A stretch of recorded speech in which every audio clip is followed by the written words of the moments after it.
Ce podcast vous est présenté par Numéricable.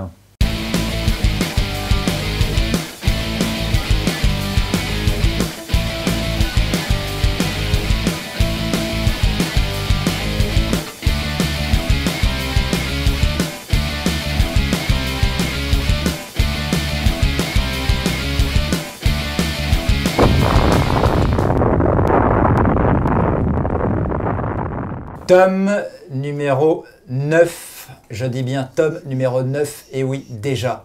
Spider-Man s'ennuyait un petit peu depuis quelques mois, alors le psychopathe à ma droite lui a trouvé un petit ami. C'est Jean-Pierre. C'est Jean-Pierre, Jean-Pierre fait un petit coucou à la caméra.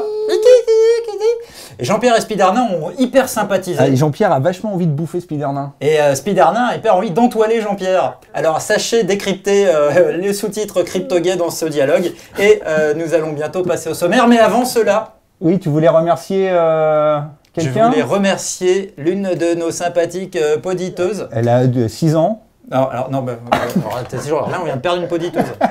C'est Lunaka 19 ans, qui nous a fait ce post-prod, super dessin, super sympa. Elle adore Tom et elle nous l'a fait savoir par ce dessin et quelques autres photos que nous ne pouvons pas montrer. Merci Lunaka. Et, on passe au sommaire. Et on passe au sommaire, un petit coucou aux cinépheuses. Qu'on a oublié de les remercier, pas les remercier, mais ils avaient fait un truc super sympa sur Amer. Sur Amer, comme on n'a pas aimé, donc, on a oublié d'en parler. En même temps, ils aiment des films de merde, donc c'est un peu de leur faute. Ouais, donc, on espère les voir bientôt, non, peut-être. Peut-être. On espère. Spider-Man me siffle à l'oreille qu'il est temps de passer au sommaire. J'ai l'air con ou pas là, avec ça? Absolument, comme d'habitude. Sommaire. Avec en mégatome l'incontournable coffret Blu-ray Alien Anthology chez Fox. En line-up, les aventures extraordinaires d'Adèle Blanc-Sec de Luc Besson. The Crazies de Breck Esner qui sort chez M6 Vidéo. En côté série, The Pacific de Steven Spielberg et Tom Hanks. La rubrique Rétro Tom ce mois-ci avec Evil Dead de Sam Raimi, sorti chez Sony. Et Les yeux sans visage de Georges Franju chez Gaumont.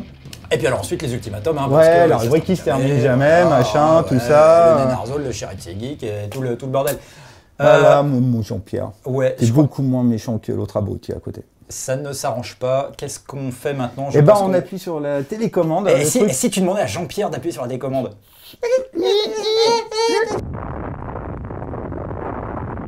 Alors, c'est le coffret incontournable de cet automne. Il est déjà sorti depuis quelques semaines, depuis un bon mois maintenant chez Fox. C'est le coffret Blu-ray Alien Anthology. Ouais, le 27 octobre. Voilà, il est sorti le 27 octobre. Mais qu'est-ce que... Oh, mais c'est dégueulasse! Putain, mais toi, tu ramènes ton Jean-Pierre, il a fait des cochonneries à Spider-Man. C'est pas possible. Et toi, c'est rien du tout, quoi. Tu t'en fous, tu laisses faire. Enfin bon. Bah, il faut les laisser. C'est la vie, John. Vas-y, enchaîne.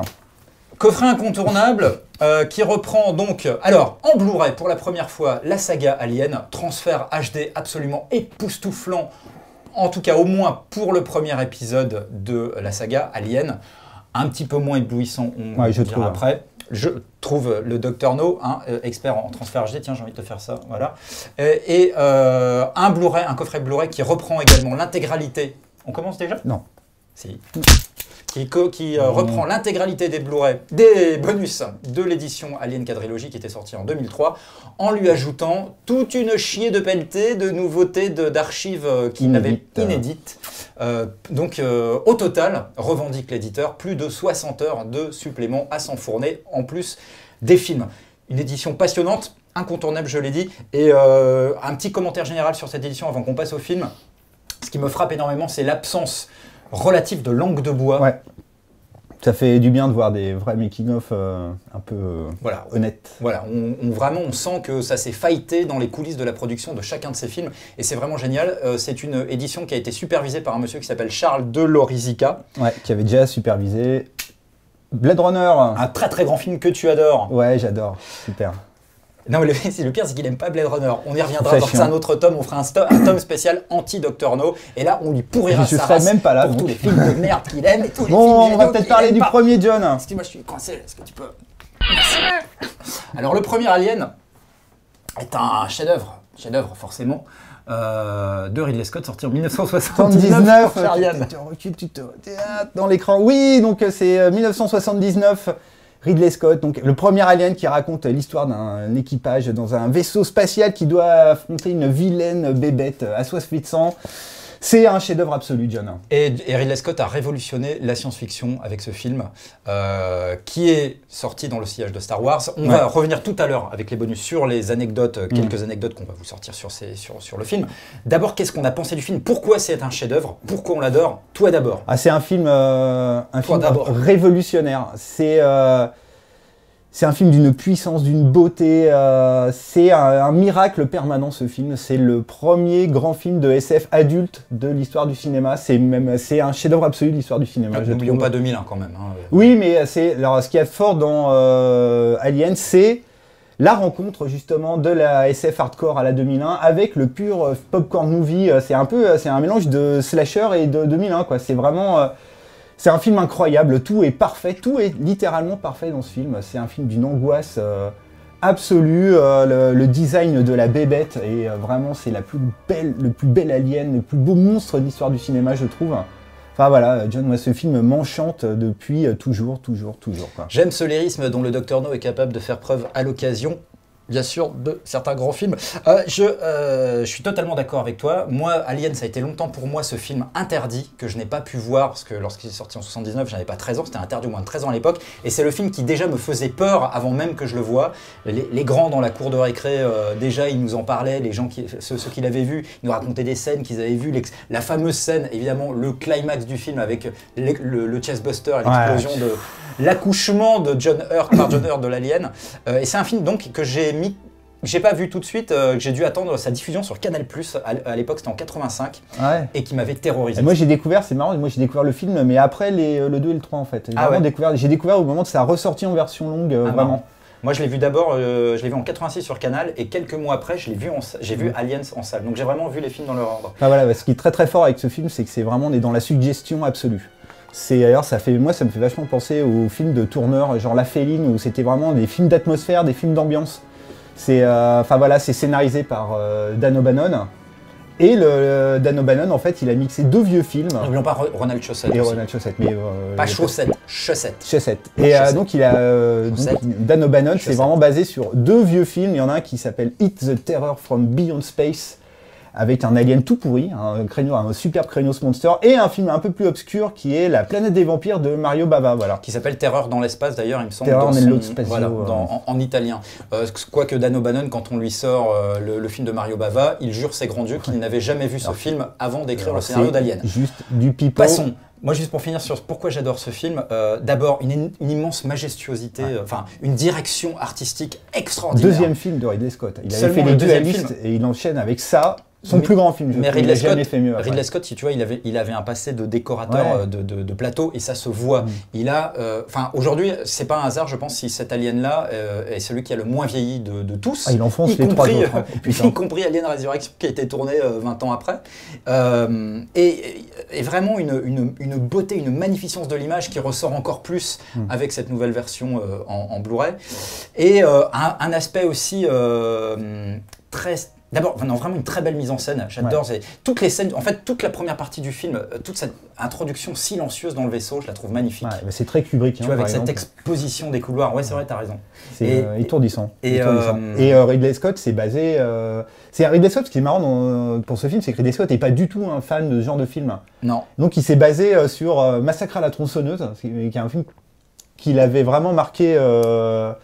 à sa sortie, des morts vivants, L'Exorciste, mais mélangé avec 2001 aussi. Ouais, et La Maison de la Mort, un film de James Frankenstein Whale qui date de 1930. Alors cela dit, moi si j'avais une toute petite réserve sur le film, j'ai toujours préféré toute la première partie du film.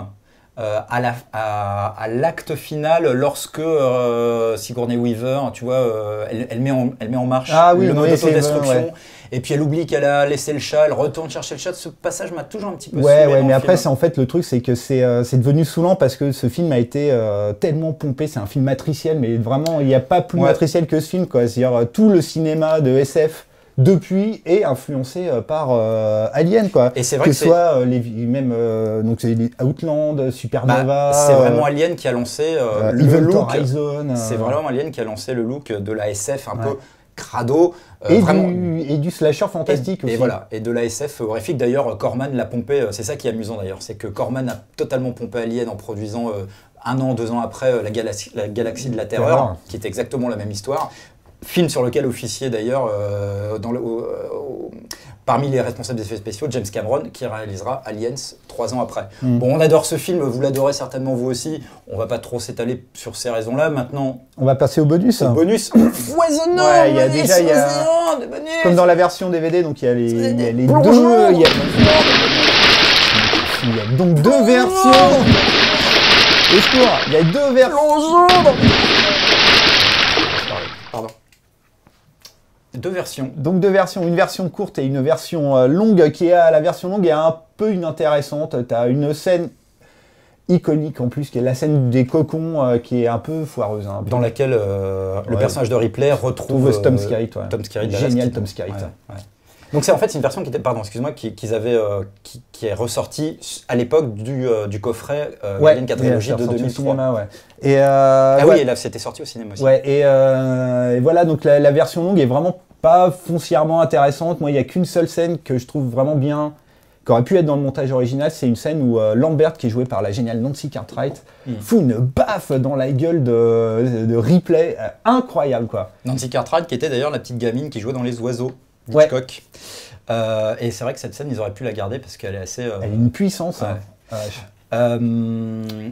Toujours au rayon des suppléments. Oui, donc il y a un commentaire audio pour chaque version. Voilà, un commentaire audio de Ridley Scott en solo sur le premier.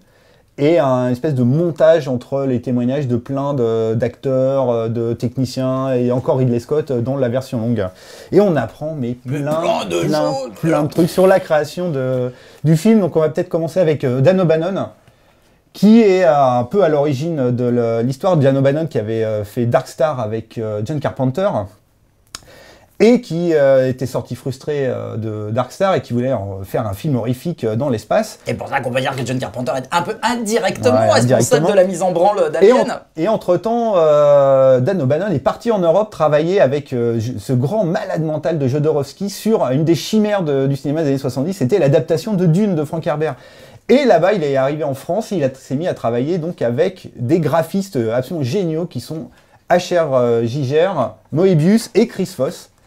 Et le film ne s'est jamais fait, donc Dan O'Bannon est rentré aux États-Unis et il a fait le script d'Alien. Et au moment de la production du film, tous ces gens qu'il avait rencontrés, ces génies graphiques, sont arrivés, se sont greffés sur le film. Et c'est ça qui donne la puissance, le génie de ce film. C'est voilà, c'est ça. Et Alien est un chef-d'œuvre, surtout grâce à Giger et à son Alien. Absolument.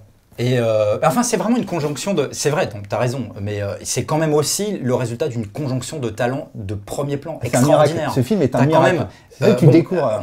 On apprend aussi par Dan O'Bannon et Ron Shusett dans le making-of qui figurait déjà sur l'édition de 2003, on apprend qu'à la base, Alien, ça devait être une série B, qui voulait vendre à Roger Corman. Ça s'est fait à quelques jours, quoi. Ça s'est joué à quelques jours avant qu'ils signent avec Corman. Au dernier moment, un de leurs potes réels qui connaissait Walter Hill et David Giller, qui étaient les patrons de Brandywine Productions, donc un pote à eux a fait le tampon entre eux et Walter Hill, qui finalement a emporté le morceau avec Alien, les a signés pour Alien. C'est fait à la Fox. Voilà, et le script existait avant Star Wars. En fait, c'est le succès de Star Wars qui a débloqué la production. Et à la tête du studio Fox, c'était Alan Ladd Jr. Et juste petit hommage à ce monsieur parce que c'est quand même lui qui a greenlighté Star Wars à l'époque, alors que plein de studios l'avaient refusé. Et après, ce monsieur, il a quitté la Fox et il a produit rien moins qu'avec sa propre société de prod, Blade Runner et Outland. Bref, grand monsieur.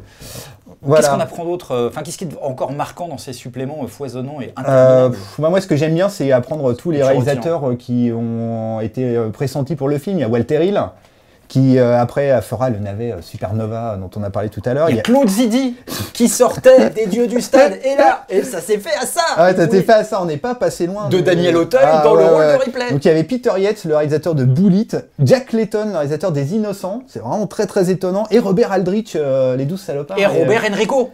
Et en 4e vitesse, enfin voilà, et c'est vraiment, les bonus sont vraiment fantastiques. Ils sont passionnants. Et on apprend aussi que Ripley à la base devait être un homme. Je déconnais tout à l'heure avec Daniel Auteuil. Et c'est Alan Ladd qui a insisté pour que le personnage de Ripley soit une femme. Truc aussi révolutionnaire quelque part dans toute la mystique, dans tout l'univers horrifique, ou voir les survival ou le slasher, quoi, le personnage féminin principal, quoi. C'est un peu Il y a un vrai parallèle entre Halloween et Alien, je trouve. Pourtant, Halloween est sorti après. C'est vraiment assez... L'ombre de Carpenter plane sur Alien.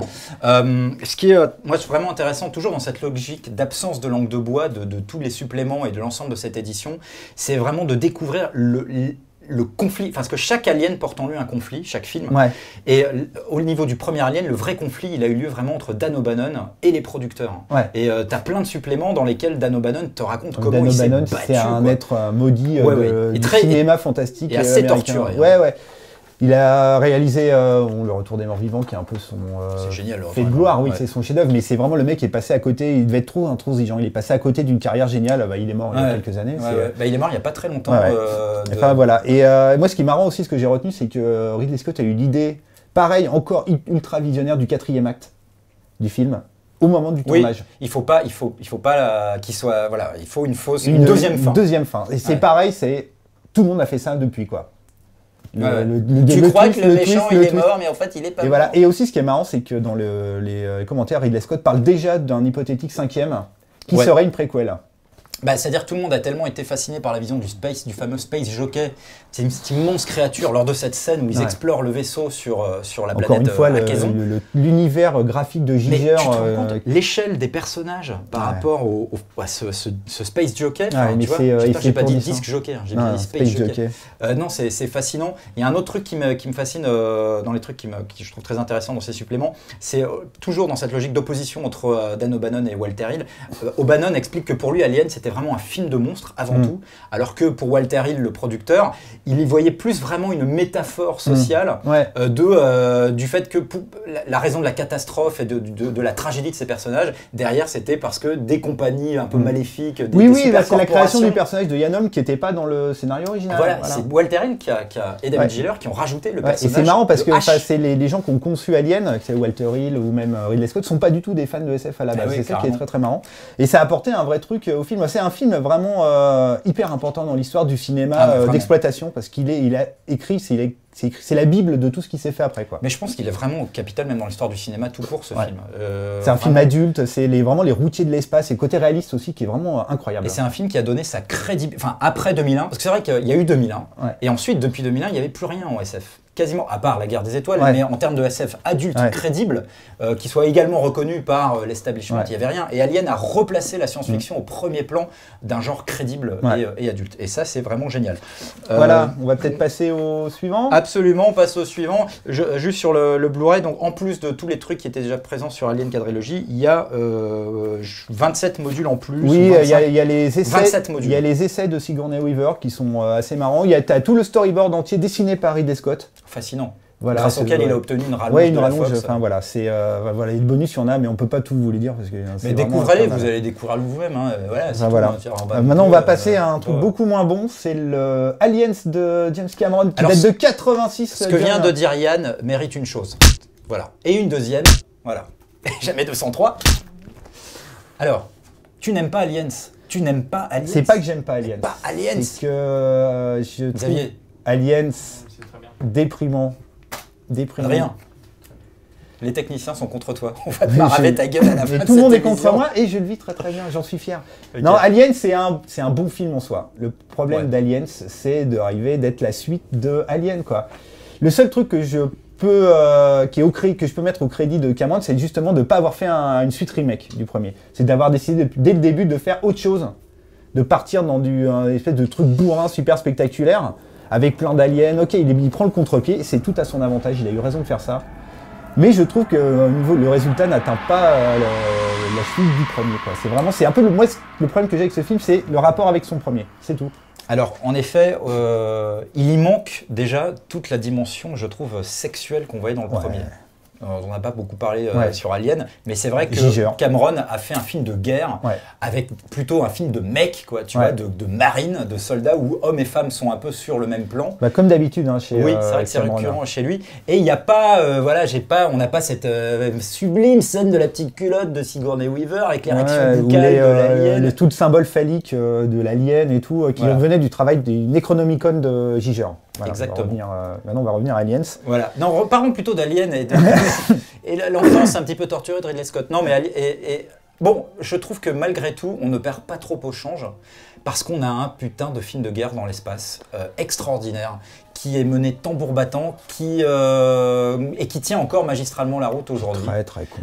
Mais non, c'est pas très con. Ouais, le personnage de la gamine est insupportable. Pas tant que ça, il y en a eu des bien plus insupportables. Et ce que j'aime pas du tout, par contre, par exemple, c'est le virage qu'il a fait faire au personnage de Ripley. Il l'a transformé en espèce de guerrière de l'espace avec ses gros guns et tout, alors que elle avait un côté fragile, Sigourney Weaver. Elle était totalement inconnue dans le premier. Enfin, voilà, elle n'était pas du tout maître des événements. Mais c'est logique de la faire évoluer. Moi, je trouve que déjà, elle a une évolution dans le premier Alien. Je ne suis pas d'accord une fois de plus. Elle a une évolution dans le premier Alien où elle finit par prendre les choses en main, par prendre le commandement. Elle n'est pas maître des événements. Elle l'est jamais. Parce que dans le deuxième, elle devient, enfin voilà, et puis après, alors là, moi, ce que j'aime pas du tout, c'est le concept de 20 millions d'aliens et de la reine alien. Je trouve que c'est une idée de génie. Il transforme un être vraiment étrange, vraiment angoissant, malsain, qui était le premier alien, en une des fourmis de l'espace, quoi. Des fourmis de l'espace, mais si, avec une reine, avec les travailleurs et tout, enfin bon, voilà.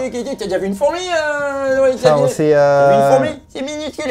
Voilà, mais le film est bien, encore une fois. Le film en soi est vraiment sympa, mais c'est vraiment... C'est plus que sympa, c'est un chef-d'œuvre de SF guerrière. C'est une métaphore, consciente ou pas, sur la guerre du Vietnam. Cameron qui venait d'écrire les scénarios quand même de Terminator et de... parce qu'il a écrit Rambo 2, les trois en même temps. Voilà, tu vois. Donc, et en plus, il faut ressortir le film dans son contexte. C'est vrai qu'à l'époque, il était très mal vu, cet Alien. Je me rappelle, il s'est pris des critiques dans la gueule assez assassines, même de la part de Starfix. Starfix. Il faudrait que tu arrêtes avec Starfix un jour. Starfix qui avait plutôt descendu le film en lui faisant exactement les reproches que tu viens de lui faire. Démythification de l'alien, multiplication absurde, vulgarisation du mythe. Et je trouve... C'est vrai. Mais ça enlève pas les qualités intrinsèques au film. Mais c'est vrai.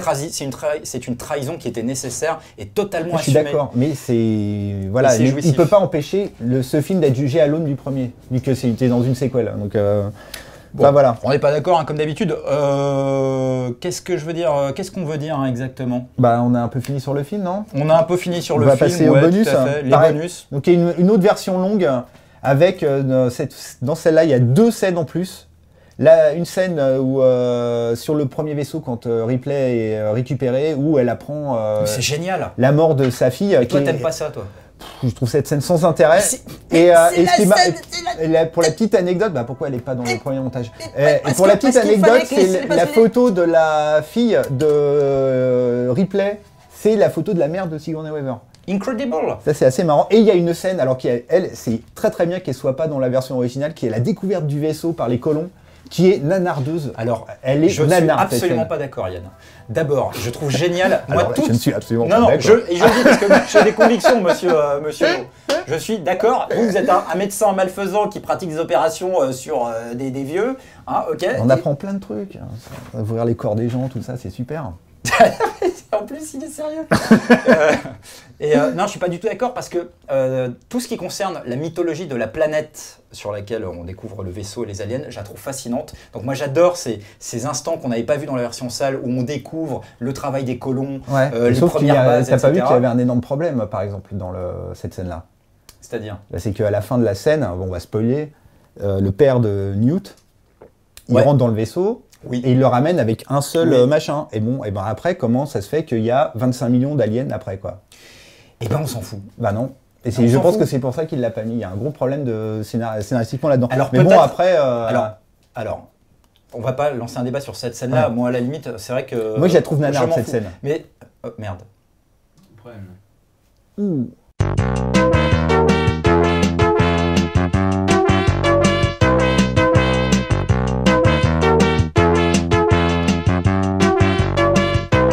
Je trouve en tout cas, je ne suis pas d'accord. Quoi donc ? Je trouve en tout cas que la scène additionnelle où Ripley apprend la mort de sa fille Newt, elle est de sa fille Newt. C'est un nouveau type de personnage, la fille Newt. C'est une fille, il a fille Newt.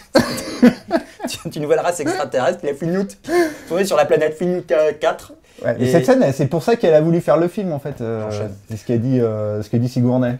Et en fait, non, elle la a voulu scène faire le était- film parce qu'ils ont fait une grosse rallonge sur le chèque en fait surtout. Ouais, mais ça non, en mais a l'important de cette scène parce que justement ça justifie après tout son comportement maternel et son instinct de protection avec la petite insupportable, Newt. elle est Donc insupportable. voilà, non, mais dès la qu'il y a du fausse famille sentiment- avec Non, mais- Michael Bean et Ouais. qui a remplacé James Remar. Ouais, ça ils le disent pas dans les. Ils disent qu'il a remplacé Un quelqu'un. acteur, Voilà, mais ils ils disent disent pas pas qui qui. c'est. C'était Hein. donc c'était James Remar Qui était de en- 48 heures. Voilà, qui s'est fait virer par Cameron parce qu'il était apparemment incapable de jouer à l'époque, parce que je pense qu'il avait pas mal de problèmes de drogue. C'est un super paraît-il. acteur, James Remar. Super acteur. Bon, Voilà, après, donc, Voilà. pour venir sur les commentaires, il y a des commentaires que sur la version longue, qui sont comme pour le premier film, des espèces d'agglomérés, de fabrication, de montage de plusieurs montage de commentaires. différents commentaires. On n'apprend vraiment pas franchement grand-chose, à part que c'était le grand amour entre James Cameron et l'équipe technique anglaise. Voilà, avec notamment cette géniale anecdote sur l'heure du thé, enfin la pause thé des techniciens anglais qui rendait complètement dingue James Cameron parce que les mecs ils commençaient à bosser à 10h, une heure plus tard c'était Ouais. la pause thé et sandwich et les mecs en plein truc ils s'arrêtaient. C'était et- tourné au studio Pinewood, Pinewood. en Angleterre. Et Pinewood. ce qu'on n'a pas dit, c'est que c'était sa femme de l'époque qui était coproductrice du film. Gail Ann Hurd. Gail Ann Hurd, qui a aussi produit récemment The Walking Dead. Et d'ailleurs, c'est ce qui a produit, c'est ce qui a entraîné, enfin, ça a contribué aux tensions pendant le tournage du film parce que évidemment, ils sortaient à l'époque, ils étaient mariés ou Ils pas étaient d'ailleurs, je mariés, crois, ouais. Donc voilà, donc il y avait vraiment un problème de, c'était Ouais, vraiment puis Cameron et sa femme contre le reste de. Et puis l'équipe d'expérience, technique parce qu'ils anglaise, avaient pas encore vu Terminator. Enfin bon, vraiment d'inexpérience. Ouais. Pour eux, c'était un Puis top. c'est deux mondes qui se rencontraient. Quoi, Et ils vraiment, avaient tellement de respect pour Ridley Scott, Ouais. tu vois, que bon, lui, il voyait débarquer ce mec-là. Bon, bref, Enfin voilà. très intéressant. Moi, je suis un peu déçu par l'image, personnellement, du film. Je trouve très granuleuse, mais Cameron l'explique par la pellicule qu'il avait à cette époque-là. À cette époque, ouais. Et je trouve qu'on voit beaucoup de transparence dans le film, et c'est très très gênant, alors que donc, dans le premier, C'est c'est implacable. la perfection absolue. Et, Ouais, c'est vrai, c'est vrai. et enfin, Mais voilà. tout est dans la direction artistique à la base, hein, vraiment. Et celle d'Alien, c'est, faut le dire, un peu en deçà de un celle peu d'Alien. cheapos, quoi. Mais, On passe à Alien 3. Alien 3, le grand film malade de la saga. Il y Donc, avait le paludisme, hein, il était très malade. donc c'était dégoûtant. Alien 3, c'est un film très très étrange parce qu'il a été produit en dépit du bon sens en fait. C'est qu'ils étaient la Fox avait décidé d'une date de sortie vraiment fixe et ils ont lancé la prod du film sans scénar, machin, tout ça. Donc ils ont commencé à faire bosser un mec, Renny Harlin. Putain, heureusement qu'il l'a pas fait ce truc-là. Renny Harlin. Rémi, ouais. Renny Harlin, Comme les pastilles. le bourrin finlandais. Et ensuite, ils ont été emballés par le scénario De Vincent Ward. de Vincent Ward, qui est un réalisateur australien, qui avait réalisé un film qui s'appelait The Navigator, un film médiéval fantastique, et qui est arrivé avec un scénar incroyable à base de planètes en bois remplies de moines un peu fanatiques, un champ de blé, un étang, enfin voilà, c'est le truc a l'air. Le scénar, ils en parlent, a l'air complètement délirant. Donc il a bossé dessus, il s'est fait virer, et la prod est allée chercher un peu à l'arrache. Pareil, un inconnu au niveau des longs métrages, qui était un clipper et un pubard ultra coté à l'époque, qui est David Fincher. David Fincher, et ils lui en ont fait baver des ronds de Ouais, chapeau et parce donc- que ce pauvre David Fincher a dû, enfin, ça a été un véritable bras de fer entre lui et la Fox. Ouais. Il a dû lutter contre un scénario inachevé quand il est Oui, arrivé. il est arrivé en Angleterre sans scénar, et donc voilà, le film a été la prod a été un enfer absolu. Il s'est heurté aussi, lui aussi, à l'équipe, Ouais. à l'équipe technique. Et on va peut-être parler du film en lui-même. Ouais, non, mais alors attends, ou- juste, oui, vas-y. juste finir, si on est parti Ouais. sur les anecdotes, et également à la pression permanente du studio Fox, et c'est là encore, absence de langue de bois, mais moi je trouve, toi t'es pas tout à fait d'accord, Ouais. mais je trouve quasi totale absence de langue de bois avec cet exécutif de la Warner, Ezra, j'ai noté son nom, je l'ai oublié, Ezra Swerdlow, voilà, qui explique vraiment quel a été au quotidien, il était sur le plateau en Angleterre, il était sur le dos en permanence de David Fincher, et on voit des séquences où la tension est vraiment palpable entre les deux hommes, où lui il est là pour faire avancer le public, alors que Fincher passe des heures à choisir la couleur du sang pour tel ou tel effet spécial. Ouais, mais Fincher a eu des grosses galères. Enfin, déjà, Fincher, il arrive dans un film où il n'y a pas de scénar. Bon, après, il y a un énorme problème avec le chef photo. De la même manière, il avait pris le chef photo de Ridley Scott, Ouais. de Blade Runner. Le mec avait Parkinson, Cronenwes. donc il a dû partir. Enfin bon, il a eu des emmerdes absolues. Et donc, ça donne un film assez bizarre dans la version cinéma. Et moi, je voudrais passer directement à la version, donc il y a toujours les deux versions. Il y a une version longue qui n'est pas la version de Fincher, parce que Fincher, il n'a plus jamais entendu parler de ça. D'ailleurs, il ne figure nulle part sur dans les bonus. On l'entend pas. Ni Sigourney euh, Weaver, d'ailleurs, c'est assez marrant. Ouais. Et donc, il y a une version longue qui est faite à partir des notes de travail et des notes d'intention de Fincher. Et alors là, on arrive vraiment, on frise le chef-d'œuvre avec cette version. Oh là là je là. trouve cette version fantastique. Oula, tornado là. Qui change, mais vraiment fondamentalement le film. C'est-à-dire que ça change la naissance de l'alien, ça change la fin. Il y a une intrigue secondaire vraiment fantastique qui est vraiment remontée avec le personnage de Golic qui est joué par Paul McGann. C'est un personnage qui a été totalement sacrifié au montage cinéma. Enfin voilà, je trouve la version longue mais prodigieuse. En fait, c'est un film assez fascinant mais assez déprimant, je trouve. Et très angoissant. C'est un film nihiliste. En fait, ouais. c'est un film extrêmement nihiliste. Très sombre. Tu peux pas. Enfin, quelque part, l'excès du film, c'est ça. C'est que c'est très difficile de s'attacher à des personnages dans ce film. Parce que c'est quand même tous des malades mentaux, quoi. Et il y a vraiment il y a une noirceur, mais qu'on retrouve assez régulièrement. Je pose Spider-Man et Alien et notre Jean-Pierre. On les laisse faire leurs petites affaires. Voilà, une vision, enfin vraiment un climat très noir et très dépressif qui est assez récurrent dans les films de Fincher. Il est magnifique. Hein. Enfin, il y a quand même des scènes, de bravoure, des climax vraiment fascinants dans ce film, quoi. Je dirais en tout cas que donc, sur cette nouvelle édition, il y a 31 modules supplémentaires par rapport au making-of qui était déjà présent sur Alien Quadrilogy. Ouais, et c'est le making-of en version intégrale. Voilà, vraiment il y a tout. Parce que ce making-of qui date de 2003 avait été censuré par les exécutifs de la Fox. Et là, ils ont réussi à l'avoir en intégralité. Et il y a notamment les parties de John Lando, le témoignage de John Lando, qui est vraiment le producteur de la Fox, qui est venu casser littéralement David Fincher pendant le tournage. Et il le dit, hein, j'étais là vraiment pour le faire rentrer dans le rang. Et John Lando qui sera plus tard producteur d'Avatar. Voilà, et moi je trouve qu'il manque juste un petit truc dans le making-of, c'est le montage.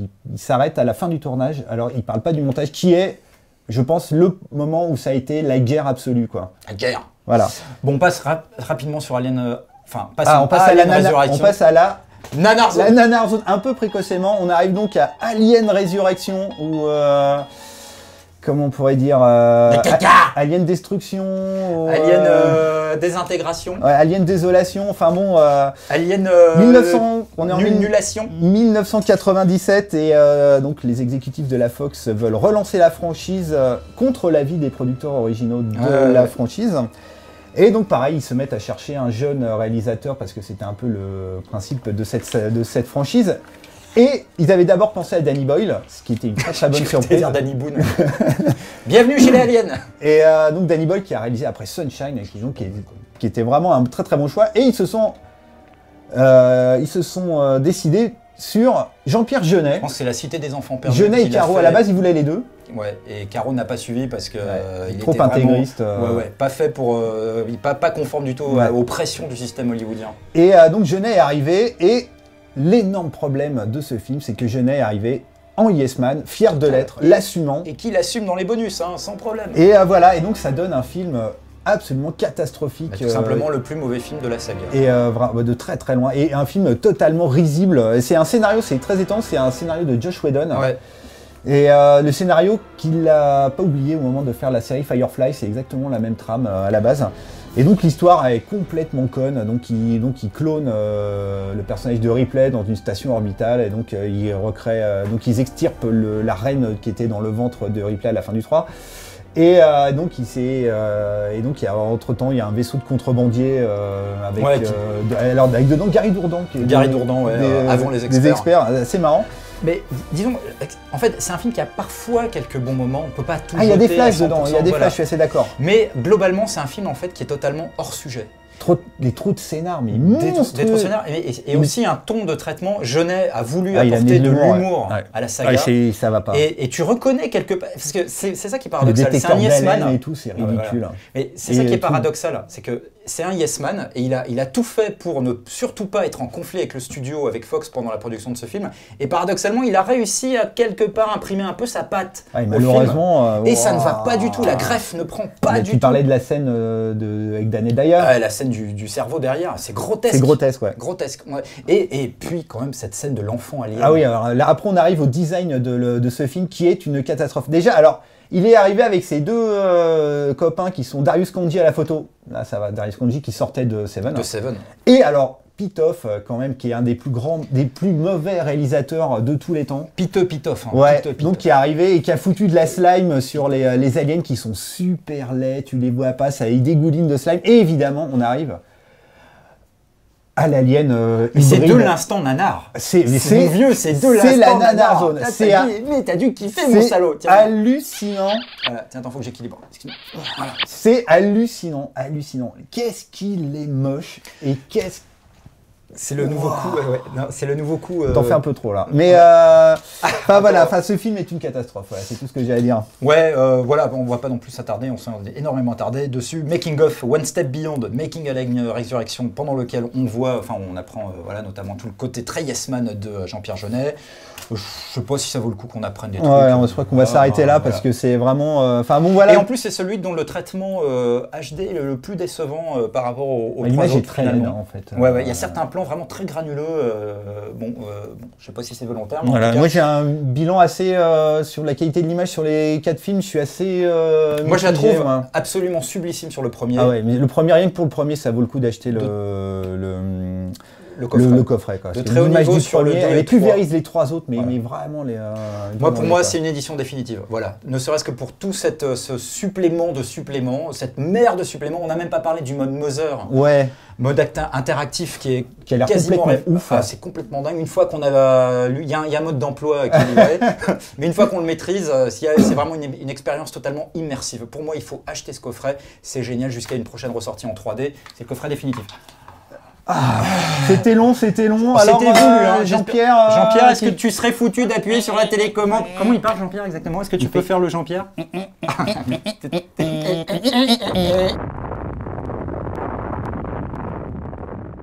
D'un nanar à l'autre, les aventures extraordinaires d'Adèle Blanc-Sec de Luc Besson qui sort le 24 novembre chez EuropaCorp. John, l'Adèle Blanc-Sec, adaptation de la cultissime héroïne de bande dessinée créée par Tardy. Cultissime. Et donc Luc Besson a fusionné deux BD, deux histoires d'Adèle Blanc-Sec, où dans ce film elle affronte un ptérodactyle et des momies égyptiennes dans le Paris des années 10. John? Moi j'en ai un peu rien à foutre de cette BD en fait. J'ai jamais. Moi j'ai pas accroché non plus, je suis pas un fan de Tardy. Je suis pas du tout. Donc j'ai vraiment vu le film et je l'ai jugé en dehors de est-ce qu'il était fidèle ou pas à la BD. Le résultat c'est que. Est-ce que je peux dire de la merde ou pas? Ou je vais me faire... Gros problème. Enfin, serrions les problèmes. Répertorions les problèmes parce qu'il y en a un paquet. Louise Bourgoin. Ouais. Choix de casting gros problème épouvantable. Je trouve que cette nana... Je n'ai pas vu ses autres films. Je l'ai vue juste dans Adèle Blanc-Sec. Elle ne sait pas jouer. Enfin, je veux dire... Ou alors elle joue... Moi, j'avais l'impression de voir Louise Bourgoin faisant Adèle Blanc-Sec. Pas du tout... Elle s'est absolument pas effacée derrière ce personnage. Elle a un débit de parole insupportable. Moi, ça m'a pas gêné. Ouais. C'est juste son jeu. Elle sait pas jouer, en fait. Elle a été incapable de prendre le rôle à bras-le-corps. Ouais, et puis dès qu'il s'agit de jouer un peu l'émotion, les scènes d'émotion avec sa sœur... Il n'y a plus rien. Mais c'est grotesque. C'est du nanar. Scénario évidemment. Ouais, voilà. Alors, le vrai problème du film, c'est le scénar. Parce qu'il a beau. Luc Besson a mixé donc Adèle et la Bête et Momie en folie pour les spécialistes. Et il a rajouté des trucs complètement débiles dedans, des trucs à lui. Étonnant de la part de Luc Besson. Et ce qui me scotche, c'est comment Tardy a pu accepter ce scénar, quoi. Parce que ça faisait hyper longtemps que Besson courait après Tardy pour adapter Adèle Blanc-Sec. Et au final, il a dit oui, et tout ça pour vraiment ce que j'estime être une authentique trahison de la BD. Moi, je suis pas fan de la BD, mais je vois un peu l'univers, c'est beaucoup plus sombre, elle est beaucoup plus antipathique. D'ailleurs, elle est moins belle. Et donc, il en a fait une espèce de sous-Indiana Jones, et alors qu'au final, il n'arrive même pas à la cheville de Roland Emmerich dans Stargate. C'est vrai que la scène d'ouverture, tu as vraiment l'impression d'un plagiat total d'Indiana Jones. Ouais. Enfin, la première apparition d'Adèle Blanc-Sec. C'est l'ouverture d'Indiana Jones. C'est l'ouverture d'Indiana Jones, mais évidemment, façon de Besson, donc c'est de la merde. Donc du sous-Emmerich. Donc et même Emmerich à côté, c'est du Orson Welles. Donc ça vous donne une idée. En dehors de ce scénario, aux enjeux...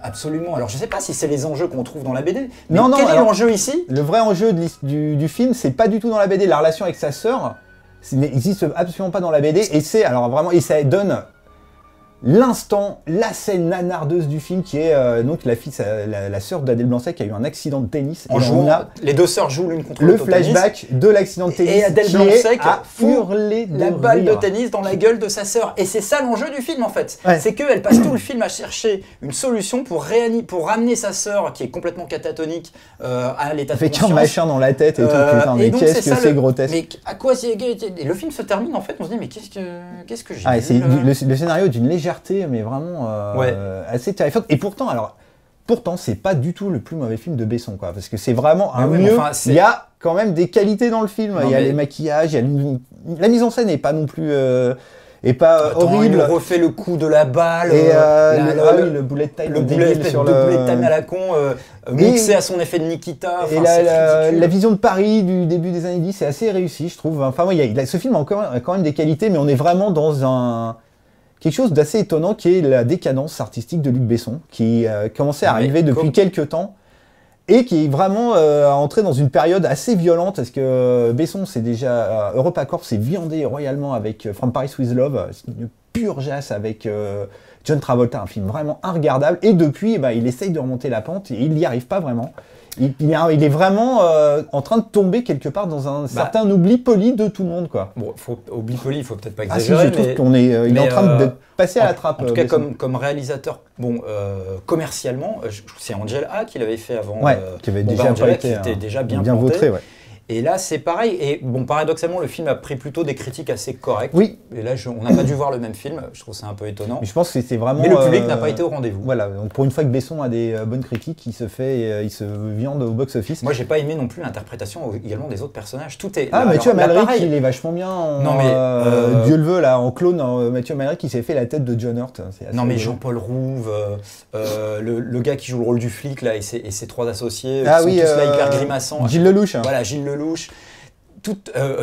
Naon, Philippe Naon, et il y a Jackie tous Narcissian grimaçants. aussi. Et Jackie Narcissian, exactement, dans le rôle de, j'ai oublié le nom de son personnage déjà, dans le rôle d'Espérandieu, voilà.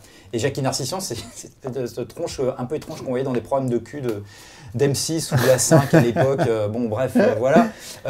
Et les effets spéciaux quand même. Oui, il y a eu des gros problèmes de prod en fait. Il y a eu du problème pour boucler le film, donc il y a des effets spéciaux qui sont un peu foireux. C'est de l'escroquerie. Non mais attends, c'est plus que foireux. La scène où elle chevauche le ptérodactyle. C'est horrible. Mais tu vois même pas ça dans un petit film d'étudiant. Dans une série télé. D'un film de fin d'école, de la maternelle, de quoi, de caisse, d'escroquerie. Dans le genre Nanardeux, on n'est pas loin de Belphégor en fait, avec Sophie Marceau, avec le côté momie, le Louvre, tout ça, machin, on est vraiment pas loin quoi.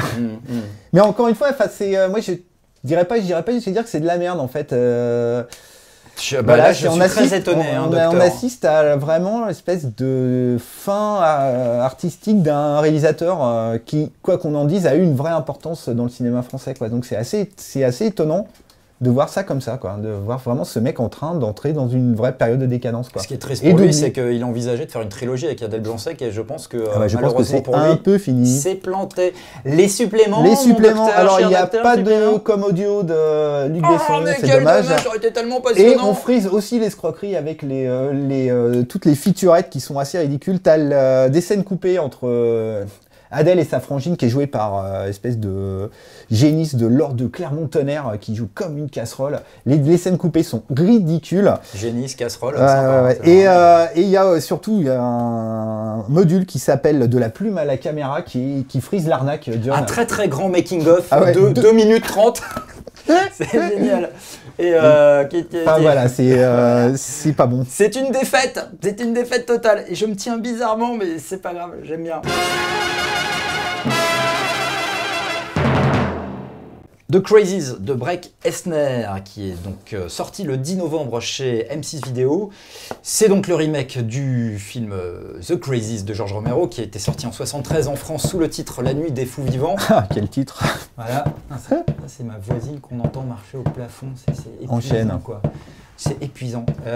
Et donc, un virus dans une petite bourgade paumée des États-Unis. Tu vas... Putain! C'est bon. Tu vas la taper, quoi. No, va taper ma voisine. Bon, et merci, voilà. Non mais sans déconner, enchaîne. Moment, faut... Donc, virus dans une petite bourgade des États-Unis, C'est bon? C'est bon, ouais, je vais Ah non, mais elle a résisté un peu ou pas? Parce que des fois, elle résiste. J'aime bien, ouais, j'aime bien. Et un virus étrange, je l'ai déjà dit 4 fois. Tout le monde devient dingue. Les habitants de cette bourgade sont pris d'une pulsion un peu homicide. On ne sait pas pourquoi, quelle est l'origine de cet étrange virus, de cette vague de folie meurtrière. Un shérif, joué par Timothy Olyphant, va tâcher finalement de se sauver, de sauver sa peau, de survivre et de s'échapper avec son épouse et quelques autres Pékin. Voilà, remake réussi ou pas, le Docteur No, le verdict. Bah oui et non, parce que c'est l'intérêt du film est de tu t'es mouillé mon vieux là, tu t'es mouillé. Un vrai remake du film original de Romero. Il a pris une direction totalement différente et c'est le résultat final est vraiment très très convaincant. On sort de toute cette veine de remake pourri qu'on doit bouffer depuis une quinzaine d'années. Les remakes de Fog, d'Halloween, de La colline à des yeux, Piranha, que des merdes. Et ben Brett Eisner, qui était le réalisateur de Sahara, c'est l'espèce de clone de Benjamin Goetz, et ben il réussit son film, je trouve, il réussit son pari. Le film est vraiment très très classique. Il est vraiment angoissant, la mise en scène est très très majestueuse, il y a un vrai souci, un vrai travail dans la mise en scène. Enfin, c'est vraiment, moi je trouve que c'est une très bonne réussite. Alors je suis assez d'accord, j'avais mal jugé le film en le voyant en salle, notamment à cause d'une séquence que je trouve toujours quand même plutôt ratée, qui est la scène du lavomatique. Ah, moi j'aime bien. Où ils sont assaillis par les zombies, et t'as Timothy Olyphant en gros plan qui grimace, ah il est là, et puis là, les machines qui tournent autour, enfin je trouve ça un peu ridicule. Mais bref, en le revoyant, c'est vrai que c'est un film qui a de la gueule visuellement, qui m'a fait penser à du Carpenter dans la mise en scène, au moins dans sa première partie. Et il le revendique dans les commentaires. C'est vrai, il y a pas mal de panoramiques, de plans séquences avec une mise en scène assez posée, assez élégante. C'est choc, la moissonneuse-batteuse au début, elle est hallucinante. Mais un sens du cadre qu'on retrouve aussi dans les premiers films de Carpenter. Et le réalisateur Brett Eisner joue très habilement de l'immensité des paysages, de ces grandes plaines vides. Dans lesquels les personnages sont complètement écrasés par cette immensité. Et moi j'ai trouvé ça, ça m'a assez plu. J'aime bien l'interprétation de Timothy Olyphant. Super acteur. Timothy Olyphant qu'on avait découvert dans Die Hard 4, qui faisait du super méchant. Inoubliable. Et également dans Deadwood. Dans Hitman aussi, il a fait beaucoup de bons films. De chef-d'œuvre au cinéma. Et Damages et Justified qui est en cours de production. Sur FX et Radha Mitchell quand même. Radha Mitchell, Pitch Black. Pitch Black, qu'est-ce qu'elle était belle dans et film. Également The Man on Fire, super craquante. Silent Hill, Clones et Solitaire, le film de crocodile géant. Je crois que c'est la copine d'un réal en plus, je déconne pas. Mais on peut finir le casting, tu as aussi deux acteurs que j'aime bien. C'est Joey Anderson qui fait l'adjoint du shérif, qui était l'inoubliable Peter Hook, le bassiste de New Order et de Joy Division dans le film Control. Plus grand groupe des années 80. Et Daniel Panabaker, qu'on avait découvert dans la série Shark et dans l'horrible Vendredi 13, dont j'ai oublié de parler tout à l'heure. Et qui jouera dans le prochain Carpenter, si je ne m'abuse. Ouais, absolument. Et petit plus pour les guests, les fans de séries télé. Le rôle du maire, qui évidemment ne veut rien entendre, comme d'habitude, comme dans tous les films américains. Il est fait par John. La piscine perdue au milieu des champs, génial. C'est génial. John Hayward, l'acteur que vous avez tous reconnu dans le rôle du docteur Hans Poe dans Urgence, et également dans le rôle d'un agent fédéral qui se fait tabasser à un moment du film par Tim Olyphant.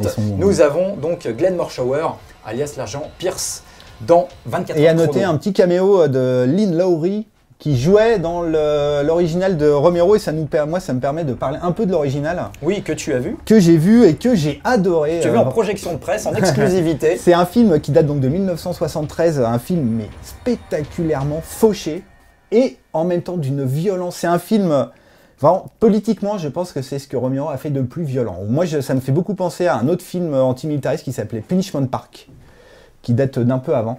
Et donc on est en 73, en pleine guerre du Vietnam, donc c'est une immense allégorie sur la guerre du Vietnam. Et dans le Crazies original, on est à la fois avec les villageois qui sont atteints par le virus, et en même temps avec l'armée qui est là pour massacrer les villageois.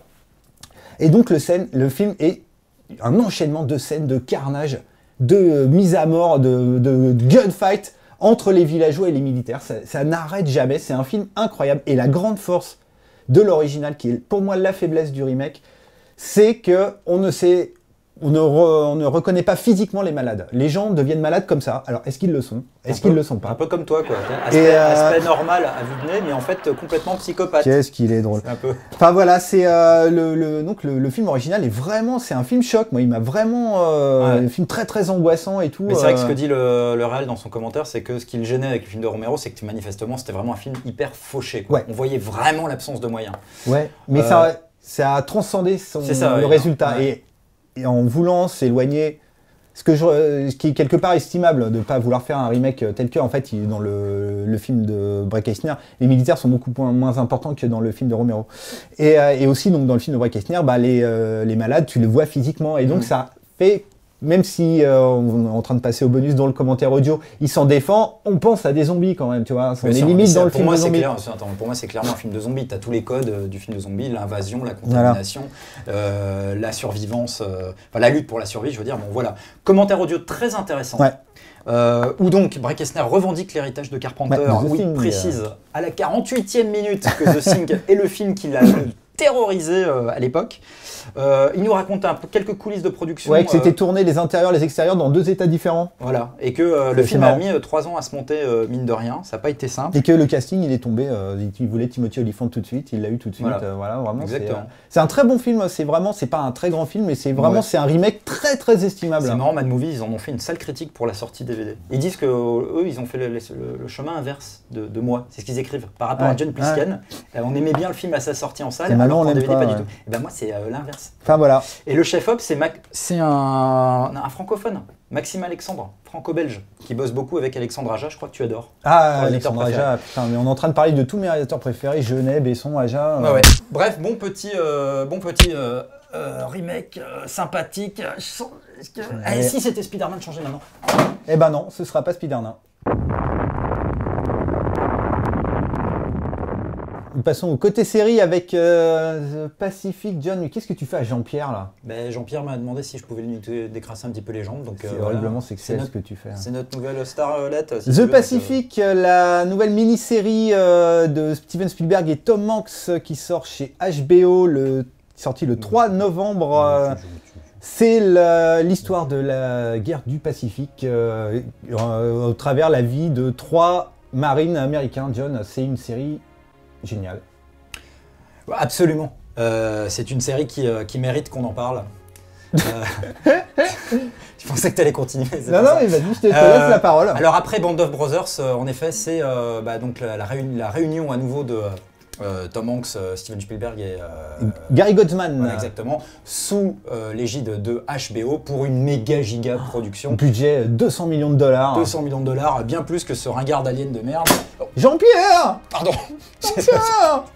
Mais non, mais Jean-Pierre, il en a vu d'autres. Jean-Pierre! Mais c'est bon là, putain, tu préfères qu'il y ait un animal ou moi? J'en ai marre de bol, hein. Et à l'arrivée, qu'est-ce qu'on a? On a une série qui, en apparence, reprend pas mal de codes de la série guerrière et des codes que Spielberg avait posés avec Il faut sauver le soldat Ryan. Mais pourtant, on a une série profondément quand même différente. La guerre du Pacifique est une guerre qui est mal connue par nous, les Européens. Totalement inconnue. Hein. C'est une guerre qui est, je pense, qui a psychologiquement été beaucoup plus...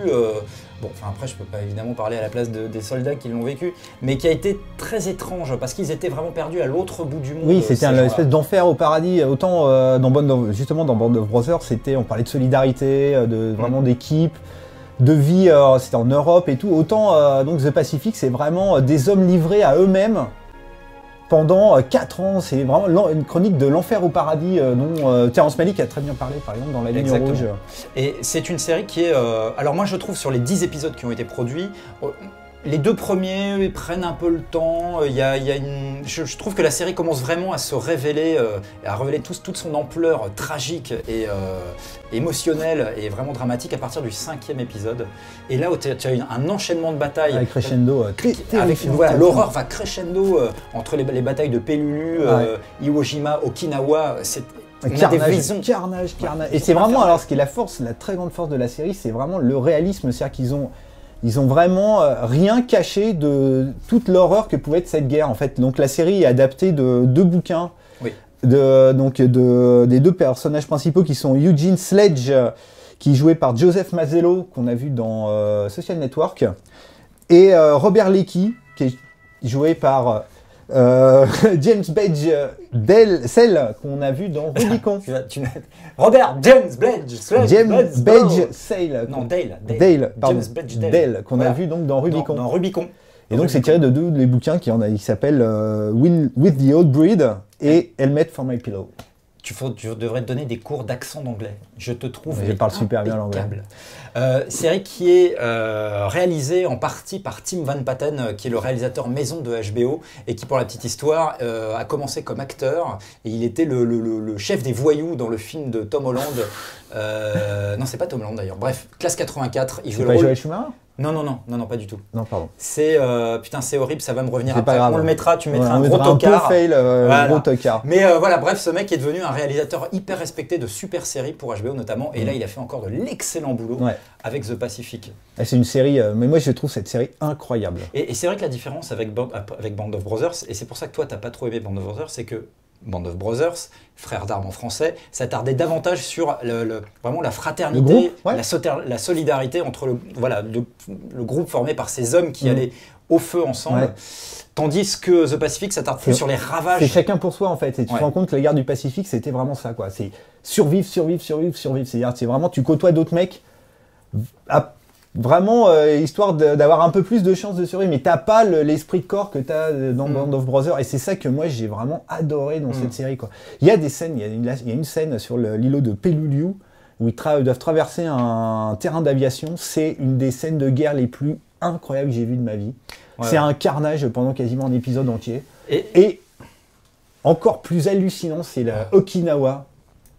Où on assiste au suicide collectif d'un pays, quoi. C'est vraiment, l'armée japonaise qui est vraiment en train de perdre la guerre, qui envoie ses civils à la mort avec les militaires qui arrivent derrière, qui tirent sur tout le monde. Enfin, on est en enfer. En enfer. Et c'est vraiment ça, parce qu'en fait, le rapport que les soldats américains avaient vis-à-vis des soldats japonais n'est pas du tout le même que celui des soldats américains sur le front européen.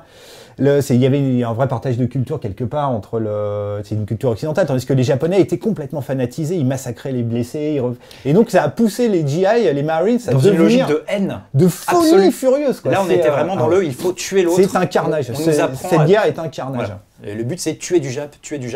Et c'est très très bien montré dans les derniers épisodes de la série. Pas de complaisance, c'est ça qui est très fort dans Et le dernier épisode, moi je le trouve très émouvant également, qui est vraiment plus centré sur le retour à la vie civile des soldats, avec des scènes, moi je trouve complètement déchirantes, d'adieu entre ces hommes qui ont combattu ensemble, la fameuse scène dans le train où ils descendent les uns après les autres. Tu vois en même temps la solitude désespérée de chaque mec. Le personnage, j'ai oublié le nom de ce personnage, mais le gamin qui a vraiment une vraie évolution, le fils du docteur. C'est Eugene Sledge. C'est lui, oui d'accord. Je trouve l'évolution de ce personnage vraiment émouvante et voilà, très grande série. Et le troisième personnage principal, on l'a oublié, c'est John Seda qui fait un militaire, John Basilone, qui était le premier héros de guerre du Pacifique. Héros de guerre à Guadalcanal qui est mort sur les plages d'Iwo Jima. John Seda qu'on a vu dans Homicide super et acteur aussi. Oz également, un très très bon acteur dans de très très bonnes séries de télé. Les bonus, John? Mais il y en a pas mal. Ah ouais, c'est blindé de bonus. Et tu vas me dire lesquels? parce que tu les as pas vus. Donc sur chaque Blu-ray, il y a un... Attends, tu m'as demandé tout à l'heure de faire moins de coups et maintenant c'est c'est mon tour parce que t'en as fait beaucoup plus que moi. Vas-y. Non, mais voilà. Vas-y. Non, c'est bon. Alors, sur chaque Blu-ray, il y a une version améliorée avec remplie de featurettes, c'est une espèce de vrai faux commentaires audio comme ils font. Très beau coffret. Où en fonction, tu as des petites featurettes qui apparaissent à droite à gauche pour expliquer chaque événement, des cartes du Pacifique, des témoignages, machin, tout ça. Et il y a un Blu-ray de bonus où il y a une biographie de chaque personne dont parle la série, et tu as le making-of du film, j'avais toujours envie de dire film, cette série m'a tellement marqué, c'est un mini-film qui était tourné en Australie. Et enfin voilà, c'est vraiment passionnant, c'est une série, c'est un Blu-ray, et l'image en Blu-ray, elle est tétanisante, elle est magnifique, quoi. À tomber. Et je crois que la série a remporté l'Oscar, l'Emmy Award des meilleurs effets numériques. Tu m'étonnes, ils sont bluffants. Voilà, bluffants, on ne voit pas trop, enfin nous en tout cas qui sommes un peu profanes dans ce domaine-là, peut-être les petits jeunes là qui sont en train de nous enregistrer, là, à faire leur kéké là, j'ai repéré l'effet numérique, on voit que c'est mal détouré, je t'en foutrais moi de l'effet mal détouré, putain, c'est bon, on arrête, on a fini ou pas? Parce que ça va oui, partir, on va là. passer à notre sponsor. Ah, le sponsor. Attention. Et maintenant, un message de notre sponsor. Dès qu'on aura retrouvé la feuille. Et c'est toi qui commence. La 3D arrive sur Numéricable. Grâce à la puissance de son réseau, Numéricable est aujourd'hui le seul à pouvoir transmettre de la 3D, je me suis fait mal, de la 3D en haute définition. La boutique 3D HD va ouvrir mi-novembre. Et dès décembre, l'offre montera en puissance en offrant des blockbusters en 3D. Des signes. Mais la 3D, c'est aussi du sport. Du sport, mon vieux, allez-y. Du sport, et c'est avec en exclusivité la diffusion en 3D du championnat du monde de 3D, de boxe. De boxe poids lourd sur ma chaîne sport. C'est une vraie chaîne. Oui. Et rendez-vous sur numéricable.fr pour connaître le détail de toutes leurs offres et en savoir plus sur la 3D. Voilà, et on va finir en vous donnant le nom des gagnants du grand tirage au sort, grand jeu. Avez-vous la fibre dont nous avions parlé dans le dernier numéro? Donc le gagnant de la Xbox 360, c'est Aziz de Villeurbanne. Ensuite, Cyril de Montigny, le Bretonneux, Jonathan de Saint-Mandé, Quentin de Strasbourg et Mathieu de Mérignac. Bravo à eux. Ont gagné le jeu Final Fantasy XIII. Ensuite, Claude de Lanry-Voaré, ça doit être super facile à prononcer. Maël de Strasbourg, Aurélien de Saveuse et Christophe de Rixheim. C'est super. Gagnent le coffret DVD Naruto Shippuden volume 8. Et alors attention, il manque encore quelques gagnants, donc vérifiez vos emails et vos anti-spam, voilà. Il n'y a pas de John Pisken dans les gagnants? Bah non, mais toi t'es un tocard, tu gagnes jamais rien quoi. Nardine, j'avais joué pourtant, mais c'est quoi cette arnaque quoi? Allez. Alors, on va apprendre à Jean-Pierre à lire. Alors, qu'est-ce qui a marqué là, Jean-Pierre? Évidemment que Sam Raimi pour la première fois en Blu-ray. Les assistants sont consternés. Ils sont consternés. C'est la consternation générale. C'est quoi ce vieux débile avec sa figurine à 2 balles? Mon pauvre Jean-Pierre, mais qu'est-ce qu'il fait faire, mon pauvre Jean-Pierre? Evil Dead de Sam Raimi. Evil Dead qui sort chez Sony, qui est sorti chez Sony le 17 novembre. Pour la première fois en Blu-ray, ce film sort avec, on en reparlera tout à l'heure, une édition qui est un petit peu en deçà de l'édition américaine parce qu'il manque quelques suppléments qui étaient présents, et notamment le court-métrage de Sam Raimi, Within the Woods. Problème de droit, je crois, sur la musique. Sans doute, ouais. En tout cas, il n'est pas chez nous alors qu'il était sur la version américaine. Dommage, bon, c'est pas grave. Evil Dead, film séminal, film culte de chez culte, pour une certaine génération en tout cas, qui a découvert ce film, pas forcément en salle, parce qu'il était vraiment, en tout cas en France, sorti à l'époque totalement en catimini, mais vraiment plutôt en vidéo. Pour moi, Evil Dead, c'est voilà quoi, ces soirées vidéo, c'est Arnaud lui-même qui en parlait dans un Scuds précédent, soirée vidéo pizza où on se passait des films d'horreur sur des vieilles VHS toutes pourries. Moi, je l'avais enregistré sur Canal+ à l'époque. On se faisait Evil Dead, Zombie, La Nuit des Morts Vivants, Maniac, Je t'emmène. Vraiment, on se faisait le grand chelem du gore de l'horreur.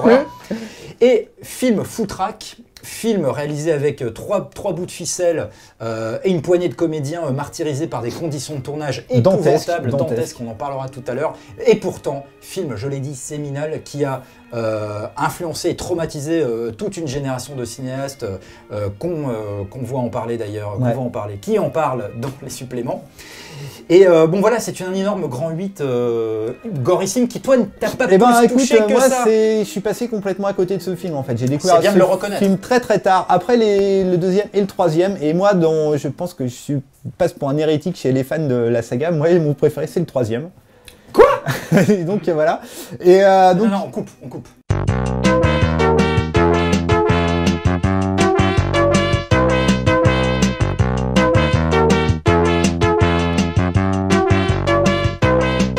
Voilà. Et donc, voilà, tu regardes ça avec quelque part un ennui un peu poli aussi. C'est-à-dire que je vois toutes les qualités qu'a le film, mais moi, j'ai vu beaucoup trop tard, en fait. Voilà, le problème, il vient juste de là, mon pauvre John Plisken. Pas dire une chose pareille. Mais si, Evil Dead 3, Evil Dead. Mais en même temps, je vois très très bien. Ah mais si, moi j'adore le 3. Je t'inviterai au restaurant. Je te paierai des bières, on change d'avis. Putain, je viendrai faire ton ménage. Non, il est très bien le 3. Il est très rigolo. Enfin voilà, donc c'est un film qui a été un budget Tu ne mérites pas Jean-Pierre minuscule de $600 000 et c'est un film complètement ouf effectivement qui est on voit le film, le côté totalement révolutionnaire du film, c'est vraiment c'est de l'humour gore qui fait vachement penser à ce qu'a fait Peter Jackson après. Enfin, vraiment, c'est le mec qui a ouvert Sam Raimi avec son premier film.